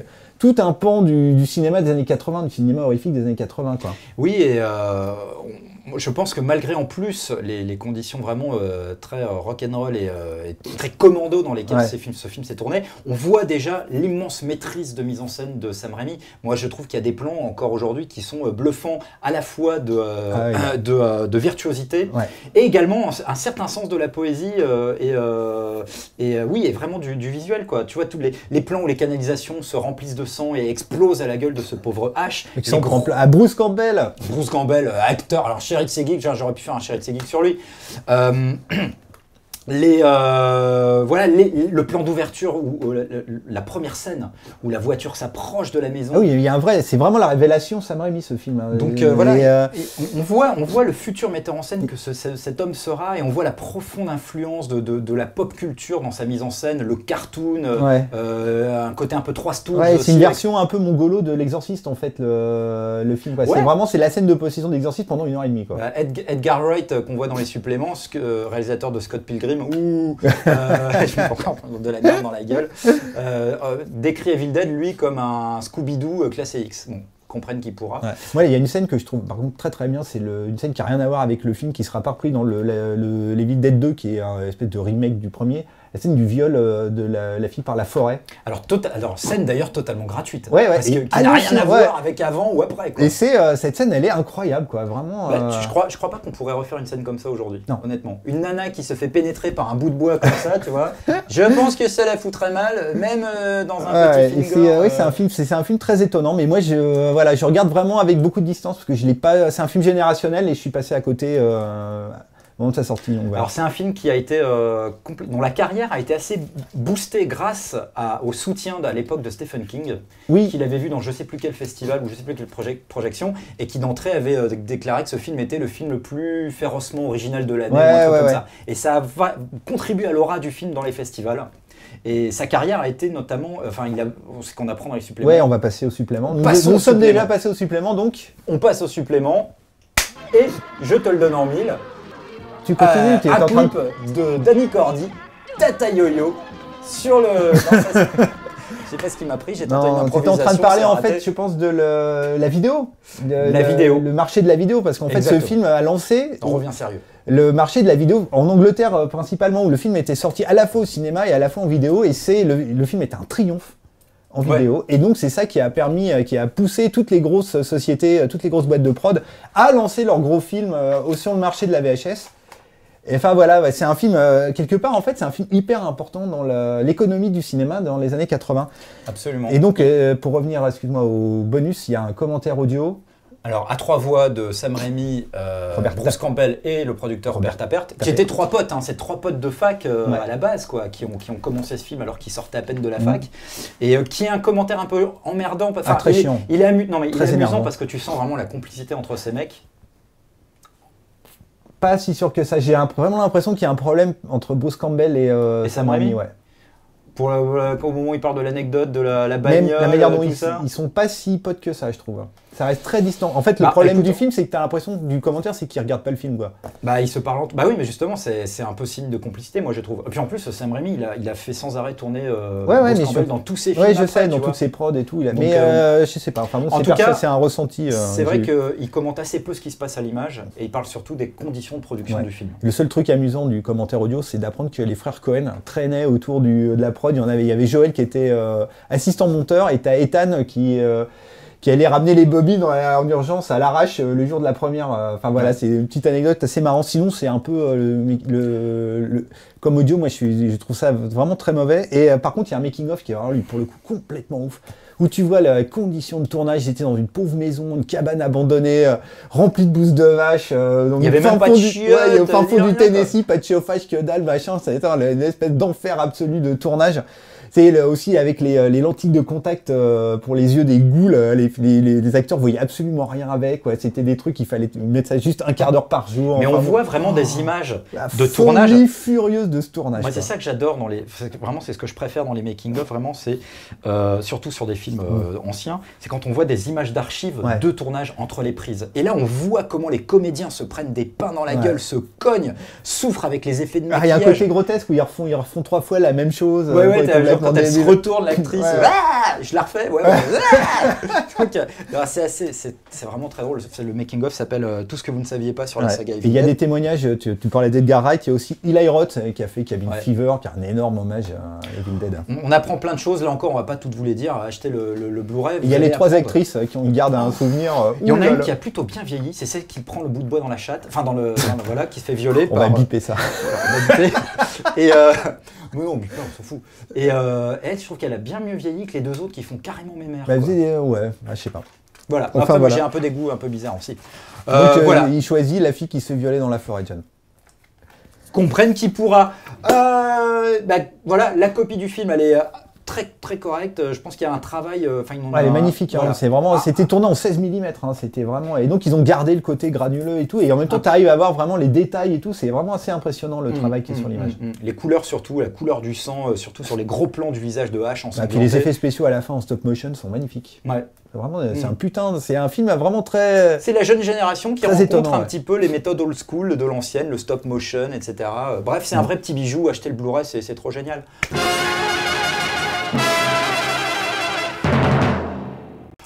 Il est temps de passer à un autre film, et j'ai envie de vous dire, monsieur No. Oui, nous allons passer au film de Georges Franju, qui est sorti début novembre chez Gaumont. Chef-d'œuvre absolu du cinéma français. Les yeux sans visage, qui date de 1960, qui raconte l'histoire d'un chirurgien un peu fou qui tente de greffer un nouveau visage sur sa fille défigurée dans un accident de voiture. Et pour réussir, il est obligé de défigurer et de massacrer des pauvres demoiselles. De les kidnapper. De les kidnapper, la police enquête. John. Et elle trouvera que dalle, pot de balle et balai de crin. Voilà, parce que c'est toujours des incapables, comme d'habitude. Je vais avoir des problèmes, non? Non. Très grand film qui a traumatisé des générations entières, Les yeux sans visage d'artistes, aussi bien des réalisateurs que même des chanteurs. Je me rappelle que Billy Idol, avec son tube Eyes Without a Face, rendait un hommage en 82-83 à ce film. Le refrain. Tu te rappelles pas? Ah non, Billy Idol, non. C'est de la merde, Billy Idol. On reparle des yeux sans visage, c'est un peu un chef-d'œuvre. Excuse-moi, mais après, un tel sacrilège, je ne peux... Voilà. Donc, un chef-d'œuvre, évidemment. Les moins de 20 ans qui nous regardent vont peut-être avoir un peu de mal à rentrer dans ce film extrêmement sobre, extrêmement froid, quasi clinique, logique, puisque nous parlons d'un chirurgien qui pratique des opérations. Les opérations de chirurgie, en tout cas une principale, par son réalisme est quasiment insoutenable. Moi, ça m'a fait penser, avec 40 ans d'avance, aux opérations de Nip Tuck. Ils étaient assistés à l'époque par de vrais chirurgiens sur le plateau pour vraiment le côté hyper réaliste. Franju, c'était un mec un peu malade, c'était l'apôtre de ce qu'il appelait le réalisme fantastique. C'était à la base un fan des films de feuillade des Fantomas muets. Il a toujours rêvé d'adapter Fantomas, il a adapté des trucs similaires après. Et donc c'est un réalisateur de documentaire. Ouais, à la base, qui a été son premier grand choc en documentaire, c'était Le sang des bêtes, un film sur les abattoirs, qui est un truc incroyable. Et donc, avant Les yeux sans visage, il avait tourné La tête contre les murs avec Jean-Pierre Mocky et une jeune figurante magnifique du nom d'Edith Scobb. Et comme par hasard, on trouve Edith Scobb au générique des yeux sans visage. Il a été fasciné par son visage. Et il l'a pécho. Même pas, non, c'était purement professionnel. C'est ce qu'a dit Edith Scobb dans les... Il n'y a pas pécho du tout. Et enfin, bon, voilà, et elle joue, donc elle est la gamine inoubliable avec son masque, et avec son regard désespéré. Les yeux sans visage, c'est le dernier grand chef-d'œuvre du cinéma fantastique français. C'est un des plus grands chefs-d'œuvre du cinéma fantastique du siècle, je trouve. Qui a fait l'objet d'un Peter remake en 86, Wow, 87. ouais, Jésus Franco. Voilà, et c'est vrai que depuis, qu'est-ce Le qu'on a Prédateur de la nuit. Qu'est-ce qu'on a dans ce... John Woo aussi, très très influencé par le film pour Volte-Face. pas pour et le aussi meilleur, pour hein. Les Colombes aussi. Ouais, les Colombes, qui je trouve est pas le meilleur du film, moi, pendant cette J'adore scène. cette scène, mais... Libère les oiseaux, mais j'ai limite l'impression d'entendre Pierre Perret en fond, quoi, tu vois. Enfin, Pierre voilà. Perret, C'est un film qui mélange à la fois un réalisme froid, méticuleux, une crudité, vraiment une violence, c'est vraiment tétanisant, et en même temps l'onirisme absolu avec l'onirisme fou avec les chiens qui sont enfermés dans des cages. c'est d'une grande cruauté. C'est à la fois une poésie noire et vraiment d'un réalisme vraiment très très violent. C'est vraiment un chef-d'œuvre. Ouais, je trouve ce film m'hallucine à chaque fois, mais j'ai découvert très tôt. Il y a un thème très inquiétant musical de Maurice Jarre, d'ailleurs. On reconnaît très fantastique. bien Une la valse patte. enivrante. Il y a 3 morceaux qui passent en boucle, ça fait rentrer un peu entêtant, la un peu folie entêtant. du personnage joué par Pierre Brasseur, qui est génial dans le film, quoi. Ouais. Il y a son fils. Monolithique. Il y a Claude Brasseur qui a un le petit rôle rôle d'un flic. Et tu trouves pas d'ailleurs que la nana qui rôle de l'assistante Alida du Valli. docteur, voilà. Moi, je trouve qu'elle a un côté, elle me fait penser à la directrice de l'école dans Suspiria d'Argento. Ah, C'est c'est un pas. peu matrone, Mais je pense qu'il a dû voir, mais c'est un film qui est. Toute une génération de cinéastes a vu après, parce que c'est pas possible autrement, quoi. C'est vraiment un mélange de. Même Argento, hein, même de poésie et de violence graphique. Enfin, c'est chef-d'œuvre absolu, ce film. Supplément. Un documentaire. Un documentaire qui s'appelle Les fleurs maladives de Georges Franju, qui présente un peu une mini-filmo, donc avec le sang des bêtes, la tête contre les murs, les yeux sur son visage. Et après, il a un peu raté sa carrière, en fait, Franju. C'était un mec assez bizarre, un peu comme Melville. C'est un mec retranché chez lui, qui allait pas au-devant des boulots, donc qui attendait, qui a fait beaucoup de documentaires et de films institutionnels. Et donc, il est passé complètement à côté d'une carrière de cinéaste génial, quoi. En fait, il a fait Les yeux sur son visage. Après, il a réussi à faire Judex, qui est un film, pareil, un sous-fantomas qui est pas mal. Et après, son autre film notable, c'est en 1973, Nuit rouge, qui là effrise un peu le nanar. Mais justement, à la suite et donc, le portrait est absolument Ouais. fascinant, par contre. Mais à la suite de cette carrière ratée, il s'est reconverti pas mal dans la boulangerie. Georges Franju, il a inventé la frangipane. Tu l'as trouvé toi-même. Comment tu l'as fait? Bah voilà. Franjupane. Voilà, et donc dans le doc, il y a des témoignages de Claude Chabrol et de Jean-Pierre Mocky et d'Edith Scobb. Les assistants sont morts de rire. C'est ridicule. Elle est forte, celle-là. Comment ça, c'est ridicule? Il est viré. Enfin voilà, autre chose à dire Bah non, la Franjupane. C'est bon, ça. On a fait le tour.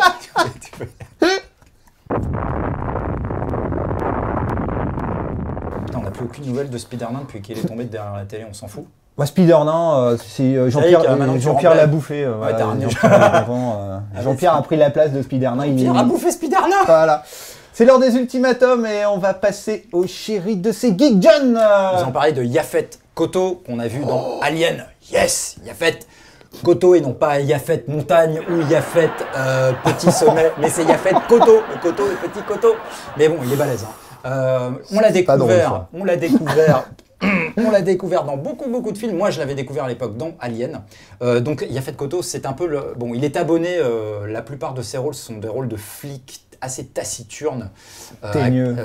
Ouais, teigneux, mais vraiment plus un peu taiseux, un peu très ombrageux, avec lequel il vaut mieux pas faire chier. Il a eu une carrière très intéressante, Yaphet, comme second couteau. C'était un pur chéri de ses geeks. Alors bon, là, au pêle-mêle, je cite des films. Toi, tu en as noté d'autres. Oui, il a commencé. Alors vas-y, excuse-moi, le premier rôle notable, c'est 1968, l'affaire Thomas Crown. Avant, il a fait beaucoup de télé. En fait, c'est un mec qui a beaucoup varié télé et télé-ciné. Il a fait un film de Larry Cohen qui s'appelle Bone en 1972. Et après, il a attaqué une version un peu blaxploitation avec Meurtre dans la 110e rue son en célébrissime Petit Anne 1972 de Bobby Womack. C'est génial. Après, il a fait, il était inoubliable en Scaramanga. Non, pas Scaramanga. Non, dans Scaramanga, c'était Christophe. Ah oui, non, c'était Christopher Lee. Et en méchant dans Vivre et laisser mourir de. Gros nanar. Gros nanar, mais assez fun quand même. Et après, donc, il a enchaîné Truck Turner, Friday Foster et Monkey Hustle, qui sont des films de pure blaxploitation. Voilà, alors ça c'est pour tous les films dont personne n'a rien à foutre. Mais c'est bien que le Dr No soit là pour les redéterrer. Et après, il a fait juste dernièrement un petit film un peu sérieux qui s'appelait Blue Collar en 1978. Ah, je connaissais pas celui-là. Avec Richard Pryor et Harvey Keitel. Et après, il a fait Alien. Alien dans le rôle de Parker, qui est déjà sur le tournage, il était assez fier à bras. Hein. C'est c'est Ridley Scott qui nous le dit sur les suppléments d'Alien. La scène de sa mort, il a fait de Coto, il voulait Mordicus que son personnage ne meurt pas. Ouais, hein. le matin, en fait, Ridley raconte ça. Il y a le jour où il tourne la mort il a fait de Coto, mais non, mais moi, je vais survivre à Alien, je vais lui péter la gueule et tout. Donc il lui a fallu, je sais pas combien de temps pour réussir à le convaincre. On l'a vu ensuite en détenu assez émouvant dans Brubaker de Stuart Rosenberg, super film. La nuit des juges, où il jouait le rôle de l'inspecteur Laws, qui était le flic qui aidait Michael Douglas à résoudre cette sombre affaire de cabinet obscur de juges qui... De cagoule moderne. Voilà, exactement. Midnight Run, dans le rôle d'Alonso. Alonso Mosley. Alors, moi, voilà, c'est comme ça que j'ai découvert en fait. J'adore ce film. Moi, c'est un de mes films préférés. Étonnant qu'on se rejoigne sur ce film. Ouais. Et t'as oublié un beau nanar avant qui était Eye of the Tiger avec Gary Busey. Ah ouais, à ne pas confondre avec Rocky 3. Ouais. Et Running Man. Running Man, j'allais venir, mais c'est vraiment pas son rôle le plus. C'est vraiment pas son rôle le plus intéressant. Il est vraiment. Enfin, moi, pour juste revenir sur Running Man, je trouve que c'est un film dans lequel Yaphet Kotto montre vraiment son talent de comédien. Il est capable de. Non, dans Midnight Run, tu veux dire. J'ai dit quoi? Running Man. Eh oui, je suis grave. Dans Midnight Run, il est profondément, il a un vrai talent pour la comédie, mais pas pas la grosse comédie, pas le gros, tu vois, pas le jeu exubérant. Il a une économie dans son jeu, où avec un regard, avec un petit mouvement de la bouche, des micro-expressions, il arrive à vous faire rire. Oui, il a tout le poids du monde sur ses épaules avec ses emmerdeurs de chasseurs de primes. Il y en a plein le cul. Il est hyper drôle, et il a refait preuve de cet immense talent pour la comédie, avec ce qui pour moi reste à ce jour son plus grand rôle, qui est celui du lieutenant Al Giardello dans l'immense série policière Homicide de Paul Attanasio et Barry Levinson dans toutes les années 90. Tu kiffes cette série, toi, hein? Mais je l'adore cette série, j'attends vraiment qu'un éditeur nous la ressorte dans des conditions dignes de ce nom. Et il a fait voler en éclats tous les clichés du patron de police black, Yaphet Kotto. C'était plus le chef de la police dans Starsky Hutch, quoi. Ouais, c'était pas le capitaine Dobé, quoi. Là, il nous a montré un personnage complexe, torturé, pour lequel ces hommes avaient un profond respect, mais qui était capable également de gros coups de colère comme de gros coups de calgon. C'était un personnage passionnant. Et voilà, Yaphet Kotto, il nous manque ce garçon. À noter juste qu'il a fait son retour en tant qu'Alonso Mosley, c'est rigolo, dans une espèce de comédie américaine débile avec un acteur qui s'appelle Bruce the Cable Guy, avec un comique américain assez... totalement inconnu en France, le film s'appelle Witness Protection. Voilà. Il est Scorpion, j'ai vu. Il est né en 1937. Exactement, et il est gaucher, et également il mesure du 47 en pointure de C'est chaussure. Super Drôle. Merci Yaphet, à Tom on t'aime. À Tom, c'est notre cri de Chéri de ses geeks. Voilà. On va faire maintenant une mini nécrotome. Rapido. Dino De Laurentiis, on l'a appris il y a quelques jours avant le tournage de cette émission. Ah ouais. Flash Gordon, Kalidor, Conan le Destructeur, le roi des nanars, King le producteur Kong 76 et King Kong revient qui n'est pas content. Avec King Kong, le mec dans son costume de gorille qui se bat contre un serpent en plastique géant, c'était mais putain un grand moment quoi. Mais c'est aussi Blue Velvet. Le silence des agneaux. Le silence des agneaux. Et plein d'autres qu'on oublie parce que là on vous l'improvise un peu. Ouais, à l'arrache. C'était un dernier grand mogul du cinéma mondial en fait. Il a produit des Fellini, je crois, au début de sa carrière et tout. C'est le mec qui a touché à tout quoi. Et qui était capable, c'était ça qui était drôle avec lui, de faire des immenses super productions qui avaient l'air de série Z. Il a fait de la pure jazz. Pour ça, il avait un grand talent. Alors toi, tu as fait une comparaison pendant les répétitions de cette émission. Entre la espèce de guerre des nanars des années 80 entre les prods de Laurentiis et la Canon. ça mérite un coup. Mais non, mais c'est pas si faux que ça quoi. T'avais la Canon qui faisait le film de Toby Hooper. L'invasion vient de Mars. Ouais. Puis Life Force. Les Life Force et c'était pas loin de, tu vois, des trucs genre Kalidor ou. C'est vraiment ringardissimo quoi. Et kitschissime. Enfin bon, c'était. En tout cas, bon, il a disparu à 91 ans. un bel âge pour nous quitter. C'était un grand producteur, c'était un très grand producteur. Moi, je le connais vraiment que par ses grosses merdes, mais voilà. Donc, hommage à Dino, avec la classe qu'on connaît au Dr No. J'aime ces grosses merdes. Salut Dino. Vive les films interdits. Voilà.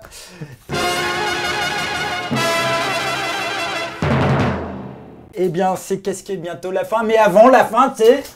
Attends, j'entends une mélopée venue de l'au-delà. Jean-Pierre, qui réclame là. La Danar Zone, cette semaine, ce mois-ci plutôt, j'étais particulièrement excité à l'idée de vous parler de Mega Piranha, cette prod Asylum. Eh ben, c'est trop de la merde ce film, il y a juste à peine une pauvre scène nanarde.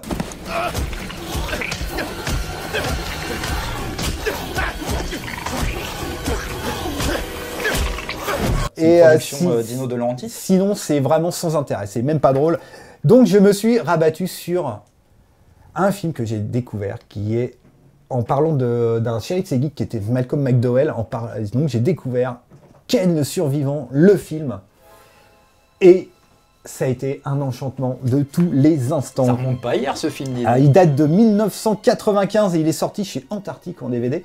C'est donc l'adaptation complètement fauchée du manga culte créé par Tetsuo Hara et Buronson et qui a fait les heures de gloire du Club Dorothée dans les années 80. Le deuxième là, comment il s'appelle? Buronson. Buronson. Ouais, un nom assez imprononçable pour un japonais. Il est où le prénom? Il est où le nom là? C'est un pseudo. Le cucu, elle est où la tête? C'est un pseudo. Et donc voilà, ce film, c'est un film fascinant avec un budget qui avoisine les 10 €. Et donc c'est vraiment, il y a deux décors. Il y a un décor un peu, comment dire, art déco avec Costas Mandylor qui fait le méchant, qui est un mec qui a fait beaucoup de séries télé. Et un pauvre bidonville attaqué par des vilains punks qui se font péter la gueule par Ken le Survivant. Alors autant dans la série animée, alors les scènes de baston sont fantastiques.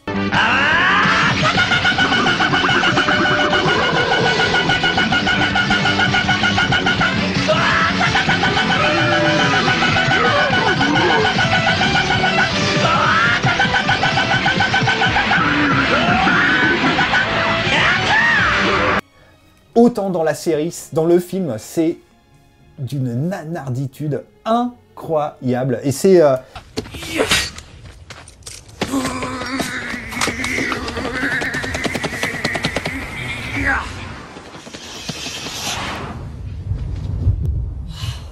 Ce pauvre Gary Daniels, le mulet au vent et le regard vide comme la galaxie, qui est la star de ce film, quoi. Et à côté de lui, on a un casting hautement improbable, comme on pouvait seulement faire dans ces années-là. Il y a Malcolm McDowell, il y a Chris Penn, qui sortait de Shortcuts et de Reservoir Dogs, s'il vous plaît, putain, bonjour, grand écart. Et Melvin Van Peebles, le papa de Mario, qui devait passer par là, qui a un tout petit rôle. Enfin voilà, c'est vraiment... c'est vraiment... magnifique comme film. Tu nous l'as super bien vendu. Et juste pour dire une dernière chose, c'est un nanar, mais c'est un nanar hyper estimable parce que le réalisateur, Tony Randall, a réussi quand même à vraiment retranscrire l'univers et l'atmosphère assez poétique et assez niais de la BD. C'est-à-dire qu'on n'est pas perdu, c'est pas Dragon Ball Evolution. Mais Tony Randall, c'est pas le metteur en scène de Grease? Non, il a fait Tix, je sais pas si c'est... je sais pas du tout. Et, non, excuse-moi, je confonds avec Randall Kleiser. Putain, je suis grave. Enfin voilà, et la force de ce film, qui rend ce nanar très attachant, c'est qu'on n'est pas perdu. C'est une vraie tentative d'adaptation de Ken le Survivant, et c'est hyper estimable. Tony Randall, il avait fait Hellraiser 2, il me semble. Voilà, ouais, c'est ça, ouais. Et Tix. J'ai dit tout à l'heure. Ouais. Voilà, et donc voilà, et les scènes de baston sont minables, elles essaient de coller au manga, mais ils n'y arrivent pas. Enfin, et on peut se le retrouver en DVD quelque part. Ouais, c'est ressorti il n'y a pas longtemps en DVD, ouais. Voilà. D'accord. Et ben c'est fini. C'est terminé. Est-ce qu'on avait des messages à faire passer à des gens qui nous disent qu'ils nous aiment ou qui nous détestent? Je te déteste. Bah moi aussi. Non. Bah c'est l'heure du quiz. Résistant de pulsion. Qui a gagné? C'est encore l'immense Shepard. Et t'as trouvé, alors je suis atterré, ce mec a trouvé tout de suite. Et Yann est en dépression depuis un mois. C'était, pourtant celle-là, elle était pas facile à trouver. C'était Les Révoltés de l'an 2000. Who Can Kill the Child, un film fantastique de Narciso Ibáñez Serrador qui date de 1976. Un film génial. Et la musique était de Waldo de los Rios. Je précise que Shepard, sur le forum No Watch, a créé une section très intéressante qu'il a super. baptisée la séance du père Shepard. Ouais. Voilà. C'est par vengeance en fait qu'il Ouais, a sorti c'est le ça. truc parce qu'on parle de films dont il veut parler.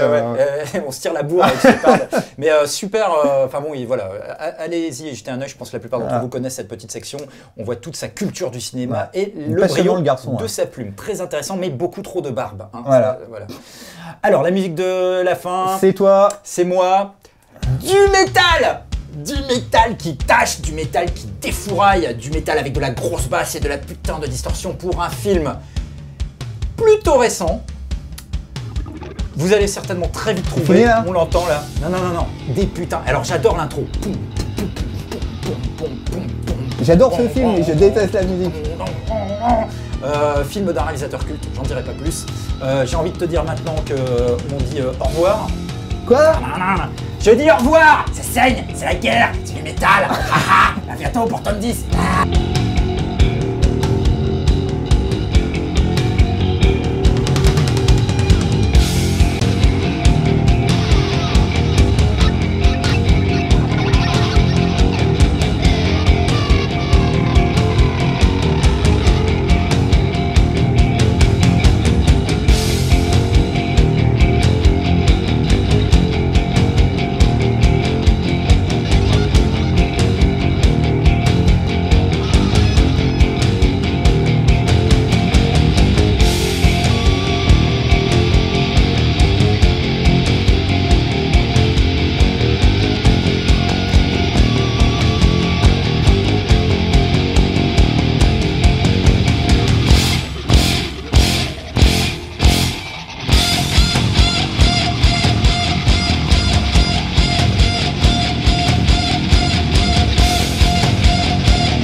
One thing you should know about me. I specialize in a very specific type of security.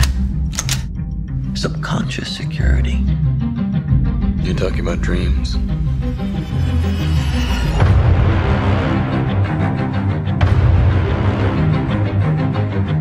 Mr. Cobb has a job offer he would like to discuss with you. Like a work placement?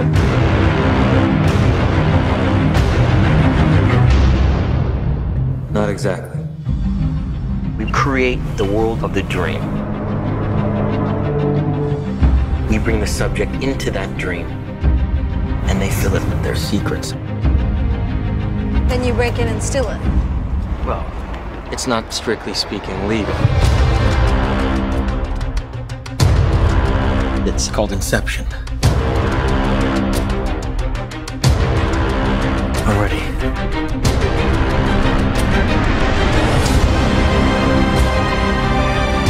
I think I found a way home.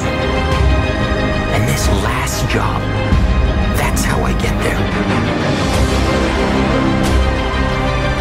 Dreams feel real while we're in them. It's only when we wake up that we realize something was actually strange. This was your responsibility. We are not prepared for this.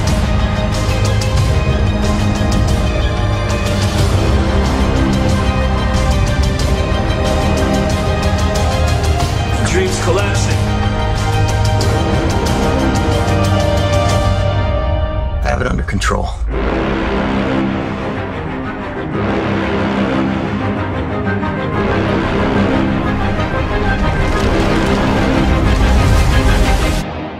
I'd hate to see out of control.